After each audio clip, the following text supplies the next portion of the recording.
现在正是释放6甲神兵的最佳时机。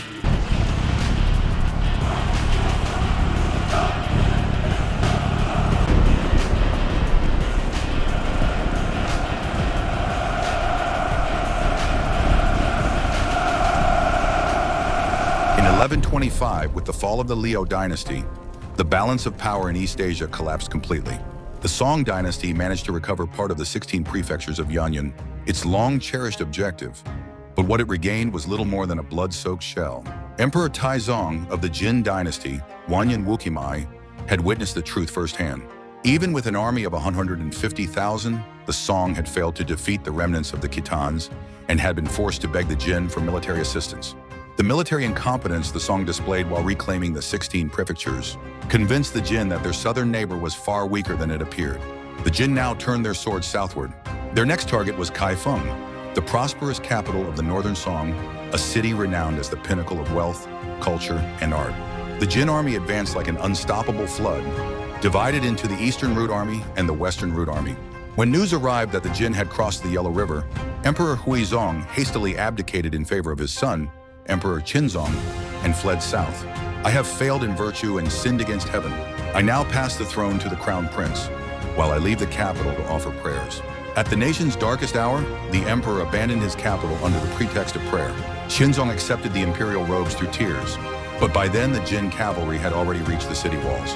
In the first month of 1126, the army of Jin commander Wanyan Zongwang crossed the Yellow River and planted its banners beneath the walls of Kaifeng. Inside the city, nearly 1 million people, the inhabitants of the most advanced civilization of the age, found themselves trapped. The first siege was lifted only after the Song promised an enormous indemnity, but it was merely a temporary reprieve. Once the Jin forces withdrew, Huizong returned to the capital as retired emperor and continued to exert political influence. His attempt to escape responsibility ultimately failed to prevent the tragedy that awaited the Northern Song. That same winter, an even larger Jin army returned and surrounded Kaifeng once again. Unlike the first campaign, this time they were determined to capture the city at any cost. Faced with a hopeless siege, the Song court abandoned rational defense and instead placed its faith in superstition. The city gates were entrusted to a self-proclaimed miracle worker named Guo Jing and his so-called 6 Jia divine soldiers. Claiming that the magic would lose its power if ordinary soldiers witnessed it, Guo ordered all defenders withdrawn from the walls and then opened the city gates.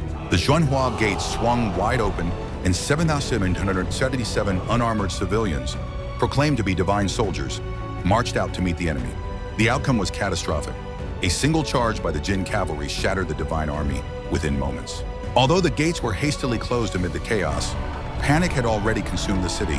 That very afternoon, Kaifeng fell. The capital of the Northern Song had in effect opened its own gates through blind faith and Taoist superstition.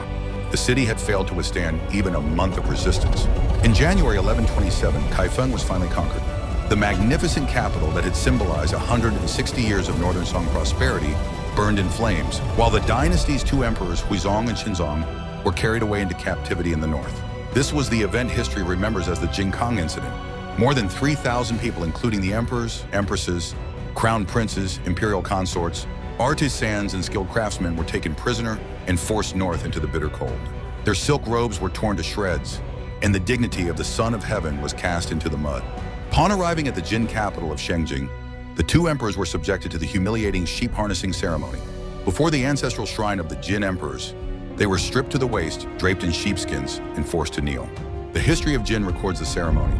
The 2 emperors and the empresses removed their upper garments, wore sheepskins upon their bodies, and knelt before the shrine of the Jin founder. The Jin emperor mocked them, calling them Duke of Faint Virtue, a man of muddled mind. The emperors of Song, who had once regarded themselves as rulers of all under heaven, were led like sheep and forced to bow before the ancestors of their conquerors. Thus the brilliant light of the Northern Song, which had shone for more than 160 years, was extinguished. The palaces of Kaifeng burned, its treasures were plundered, yet the tragedy did not end there. The empire was split in 2, and the central plains fell under foreign rule. The fall of the Northern Song was not merely the collapse of a dynasty, it was the ultimate price paid by a civilization that had exalted civil governance while neglecting military strength. Yet from this catastrophe emerged a new resistance. Huizong's 9th son, Zhao Go, escaped to the south and established his court at Linan. This became the beginning of the Southern Song Dynasty. The chronicles were already foreshadowing the arrival of a hero. Across his back were tattooed 4 characters: served the nation with utmost loyalty.